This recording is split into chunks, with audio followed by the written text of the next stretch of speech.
E aí, nono ano, tudo bem? Aqui, professor Anderson Marques, vamos para a nossa revisão da semana então. Pessoal, eu pontuei uma matéria para a gente fazer a revisão e aí eu queria que vocês focassem nisso aqui, ó. Começando pela colaboração que a corrida espacial deu para o nosso atual processo de globalização. Evolução técnico-científica e a globalização contemporânea. O que acontece é que a partir do século XX ocorre a mundialização do capital e da produção. Essa internacionalização, ela se intensifica sobretudo a partir dos avanços tecnológicos, e aí vem um termo chamado revolução técnico-científica, que é o nome dado ao processo de acelerado avanço tecnológico, que tem como base o desenvolvimento da informática, da biotecnologia, da robótica, telecomunicações e química fina, que são os segmentos de destaque da terceira revolução industrial. Vocês vão perceber que todos esses slides que eu estou mostrando são de aulas anteriores, né? Daí a lógica da revisão.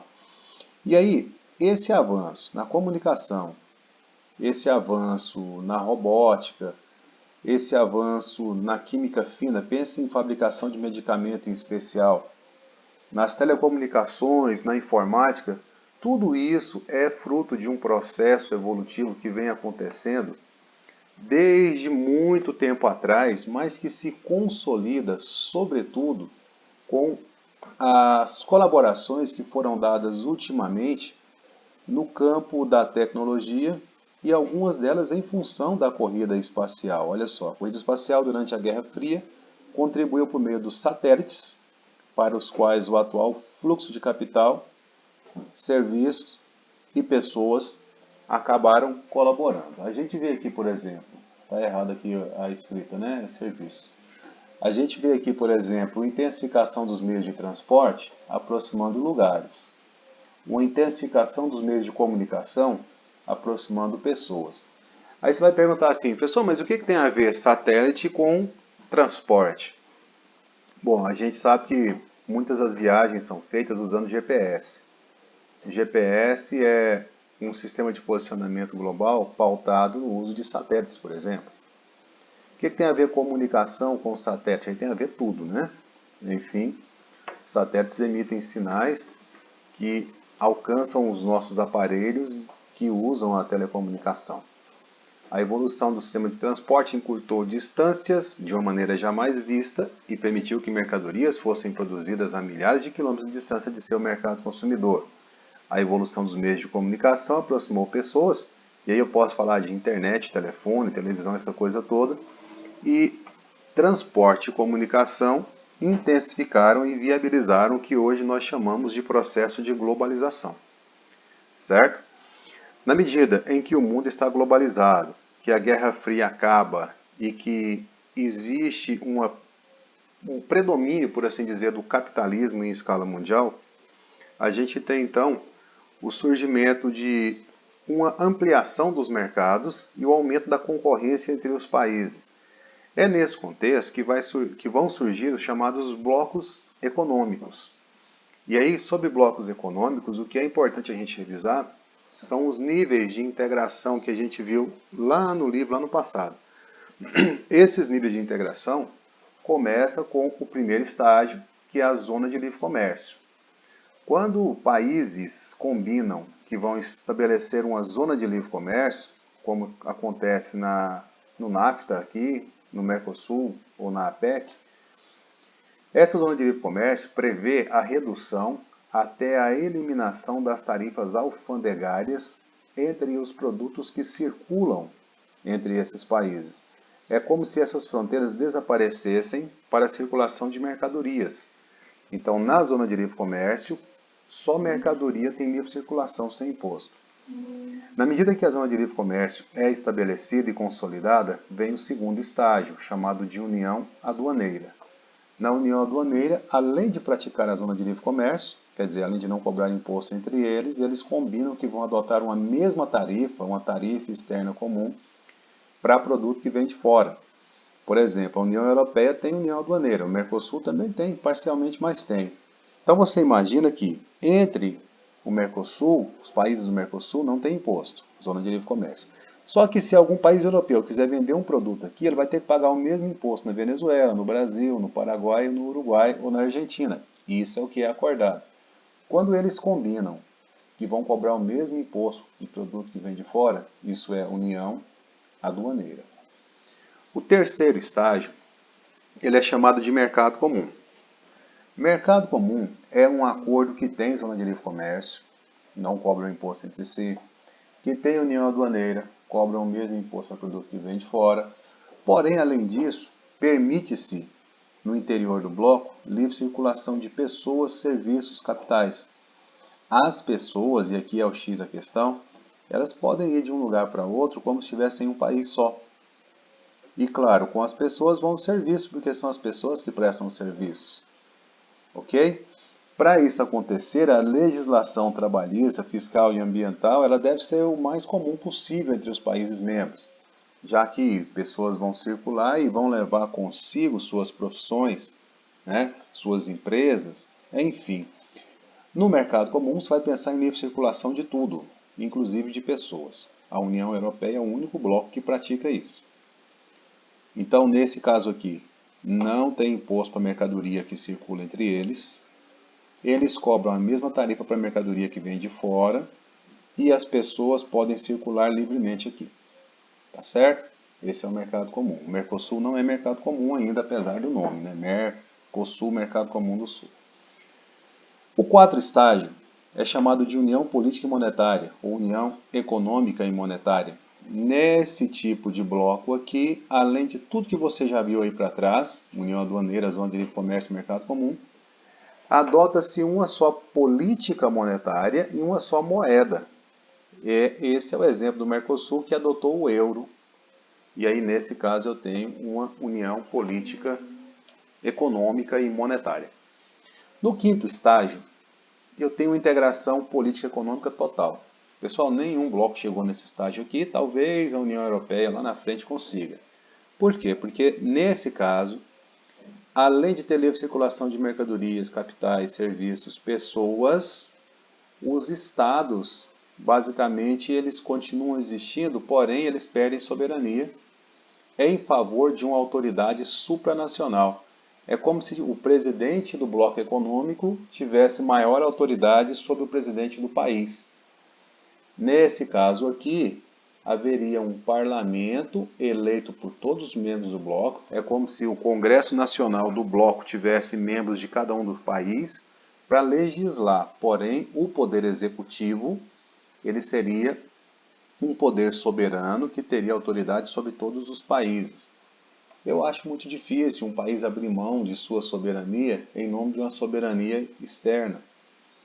Mas essa aqui é uma integração que talvez algum dia possa acontecer na União Europeia. Fora dela eu vejo muita dificuldade, mas mesmo na União Europeia eu vejo dificuldade. Então guarda isso aí, ó. Estágio 5, integração política econômica total. A livre circulação de mercadorias, capitais, serviços, pessoas. Nesse estágio, os Estados nacionais perdem sua soberania em favor de uma autoridade supranacional, apoiada por um parlamento eleito por membros do bloco, com poderes para legislar e executar as políticas e leis. Tá? Então não tinha como colocar exemplo aqui, porque nenhum país nenhum bloco, realmente adotou esse tipo de integração. E no mais, com a consolidação do capitalismo, com o socialismo entrando em declínio no mundo, a gente começa a distinguir os países não mais como socialistas e capitalistas, como era na época da Guerra Fria, mas agora como desenvolvidos e subdesenvolvidos. E é muito tranquilo caracterizar eles, porque um basicamente é o contrário do outro. Vamos começar pelos países desenvolvidos. Galera, aqui eu tenho algumas imagens. Aqui é a Times Square em Nova York. Aqui uma vila na Suíça, com a água limpinha, cristalina, passando no meio da cidade, coisa que a gente não vê por aqui, né? Porque aqui a poluição é muito grande. E aqui um mapa do mundo desenvolvido. Você vai pegar países europeus, Japão, Austrália, Nova Zelândia e América do Norte. Aqui aparece uma manchinha na América do Sul, que é a Guiana Francesa, né? A Guiana Francesa pertence à França. Não é porque a Guiana é desenvolvida, não, mas a França é, como ela é dona, parece. Bom, características. População com elevado nível de vida, atendida por serviços com elevada qualidade nas áreas de educação, saúde, moradia, transporte, lazer, tudo que há de mais desenvolvido na educação, no sistema de saúde, com relação à engenharia para moradia, transporte, lazer, está no país desenvolvido. Os indicadores sociais são muito bons, a expectativa de vida é alta, quase não tem analfabeto, mortalidade infantil é baixíssima. A agricultura é mecanizada, é moderna, intensamente produtiva, utiliza-se técnicas de cultivos modernas, tem mecanização, né? Elevados índices de urbanização. Aí, galera, eu tenho que fazer uma ressalva quanto à questão da urbanização. É muito raro você ver no mundo desenvolvido cidades com mais de 10 milhões de habitantes, por exemplo. E aí, nesse sentido, por que a urbanização então é elevada? Porque é pouca gente que mora na zona rural. Você vai entender que a zona rural é bem mecanizada, então dispensa relativa mão de obra. Mas principalmente porque a noção de cidade na Europa, principalmente, ela é diferente da nossa aqui. Qualquer vilazinha que tem 100 habitantes, dependendo do país, vai ser chamada de cidade. E se a população mora nessa cidade, a população ela é urbana. Tá? Então você não pensa em país rico com cidades muito populosas, muito grandes, não, porque isso não é regra. Tá? Forte industrialização, e aí esses parques industriais são competitivos, são bem estruturados, têm tecnologia, investem em tecnologias, são modernos e basicamente eles têm incentivos governamentais muito menos e privados muito mais. Quando fala privado é particular, né, que não pertence ao governo. O setor secundário, que é a indústria, tem um elevado percentual de mão de obra empregada, assim como o setor terciário, que é comércio e serviço. Agora, nesse caso aí, o setor quaternário, vocês já viram isso, que é aquele ligado à tecnologia, também é forte. E o setor quinário, que é aquele ligado à cultura, conhecimento, criatividade, produção, livro, filme, enfim, também é forte. Tá? O PIB per capita de um lugar desse geralmente é muito elevado porque a renda média da população é alta. PIB, Produto Interno Bruto, a soma de tudo que é produzido no país. Per capita é por pessoa, por cabeça, por unidade de ser humano. É uma média, né? Quer dizer que as pessoas lá geralmente ganham muito bem. Agora, quando a gente vai para o mundo subdesenvolvido, aí a coisa muda. Por exemplo, aqui está o mapa dos países ditos subdesenvolvidos, basicamente do México na direção sul e toda a América Latina, a África toda, certo? O Oriente Médio, grande parte da Ásia e até um pedacinho do leste europeu. O fato é que esse mundo subdesenvolvido, ele tem forte dependência econômica e tecnológica dos países desenvolvidos, industrializados. Desequilíbrio na balança comercial, porque balança comercial você vai entender como a relação entre o que é exportado e importado. Geralmente esses países importam muito mais do que exportam, porque o que eles exportam geralmente é produto primário, matéria-prima, e matéria-prima é barata, né? E eles importam geralmente produtos industrializados, o que acaba encarecendo o que é comprado e barateando o que é vendido. E aí, se eu gasto mais dinheiro comprando produto de fora e ganho menos dinheiro vendendo o meu produto, eu vou ter um desequilíbrio na balança comercial. Ela vai ser deficitária, vou ter um déficit. E aí o papel na DIT aqui, pessoal, é Divisão Internacional do Trabalho. E aí nessa Divisão Internacional do Trabalho, geralmente os países subdesenvolvidos, eles assumiram a postura de exportar só matéria-prima mesmo e não serem industrializados. Alguma coisa muda hoje com o Brasil, a Argentina, México, alguns países pontuais subdesenvolvidos, mas de um modo geral, e a gente está falando aqui de um modo geral, né? Os países subdesenvolvidos continuam sendo exportadores de matéria-prima. Enormes dívidas externas, como eles não conseguem dinheiro para bancar todas as suas necessidades, pagar as dívidas que já existem, geralmente eles recorrem a mais empréstimos e a dívida externa aumenta ainda mais. Grandes áreas de produção agropecuária destinadas à exportação, onde tecnologias modernas, em alguns países, como o Brasil, por exemplo, se misturam a relações de trabalho arcaicas com o trabalho infantil, mão de obra itinerante, aquelas que eles tocam fogo para limpar o chão, para poder plantar de novo, para limpar o terreno, para poder plantar de novo, isso aí desgasta o terreno, né? Mão de obra pouco qualificada, mal remunerada, são características, sobretudo, da mão de obra de países asiáticos e africanos e latino-americanos. Baixa expectativa de vida e elevada mortalidade infantil. Lembra que eu disse que é o contrário do mundo desenvolvido? Lá a expectativa de vida é alta e a mortalidade infantil é baixa. Grande número de desempregados, subempregados e trabalhadores na economia informal. Pessoal, desemprego tem em todo lugar, tá? Agora, o subemprego é mais comum por aqui. Por aqui no mundo subdesenvolvido. Subemprego é aquele emprego que não tem carteira assinada, não tem direito trabalhista, não é formal, a pessoa não tem garantia de que vai receber se ela ficar parada, porque ela produz e recebe. Se não produzir, não recebe. Exemplo, a mulher que tem um salão de beleza, o moço que vende picolé na rua, o camelô. Agora, em época de coronavírus, o que está acontecendo? Esse pessoal que trabalha na informalidade, sem vínculo empregatício, sobretudo os ambulantes, né?